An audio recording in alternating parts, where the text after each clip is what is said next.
Part 22: The Temperance Movement. I became an executive of the association at a younger age than usual. 3 years passed before I realized that I was working with tension rather than joy of possible promotion. After one term of office for executives, there was a general meeting to appoint the next executives. Kim Young-hoon, chairman of Daesung Group, was appointed as the next chairman of the association. I heard about him when I worked for the Coal Association a long time ago. The office where I worked was near the building where the office of Daesung Group was located.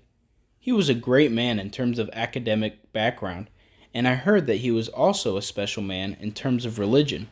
When I first met Chairman Kim, I felt like I had known him for a long time. He graduated from Kyungi High School, Seoul National University, and Harvard Graduate School, all of which are prestigious schools. He majored in business administration and theology in the U.S. and played a pivotal role in Daesung Group, assisting the chairman of his predecessor. On the other hand, I did not go to the good school that I wanted because my family had a hard time, so I felt handicapped about my alma mater, and I thought he was a great man in terms of his academic background most of all.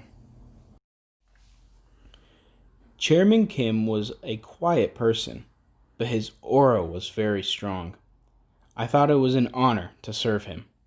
When I visited the office to greet him after he took office, he welcomed me with great pleasure. "You worked for the Coal Association a long time ago, didn't you?" I did not have much of a conversation with him on that day, but he was a very soft man. I could feel the depth of his philosophy. People around him said that he planned a day's work with a prayer every morning. I wondered what kind of world there was inside of Chairman Kim. He was born into a devout Christian family. His mother, Mrs. Yo-kyok, devoted her whole life to Christianity, and she did many social movements. In 1954, when our country needed to redefine everything due to poverty and the disorder after the war, Mrs. Yo served as trustee of the Daegu branch of KWCTU, Korea Women's Christian Temperance Union. Since 1972, she had served as the national president of the KWCTU. She actively carried out a campaign of self-control in the war-torn, poor Korean land. She helped the children of war to stand on their own feet and organized night school with college students to teach middle school courses to young people in need. When Mrs. Yo carried out temperance campaigns in Seoul, she did not have the necessary funds for campaign activities. Even though she had no funds for activities, she was able to build the new KWCTU Hall in Seoul by the grace of God.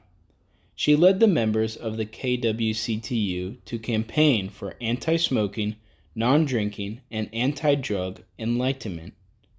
She also tried for 18 years to revise family law. She always dedicated her whole life to preaching Christianity and making a beautiful society through Bible study. When I hear about the things that Mrs. Yo-kyok pursued and devoted her life to, I think I am hearing the story of an angel with a warm heart. I feel as if her hands are touching me. I was born as a second-generation refugee and went to night school as a child. I dreamed of a welfare state when I was young, so I think she was an angel who could give hope and courage to people in need. I hope our society will become a country with many beautiful people who serve and help those in need. I also want to be a person who always cares about others and knows how to live well together. Modern society has become a community that makes one feel lonely in the crowd. In the case of families all over the country, there are many people living alone as a nuclear family. Among the people, real conversation and mutual affection disappeared, and only wealth dominates the world. The new generation, steeped in materialism, only idolizes money. Money, money, money. Only few young people think and agonize about their lives. They seem to be just enjoying themselves. Some teenagers, boys and girls alike, are drunk, violent, or wobbling along the streets. We can easily see such a figure. There are statistics that about 40% of Korean girls smoke. That statistic may be wrong, but I can't help but believe it when I see young women standing upright and smoking in public places and rest areas. Women who smoke can get cancer, and if they are pregnant, they can give birth to a deformed child, but they smoke without care. They say that the reason why women smoke is mainly to go on a diet. I am very worried when I see a new generation of people who have no thought and no philosophy of life. I hope that we can create a social environment that respects self-control in our lives.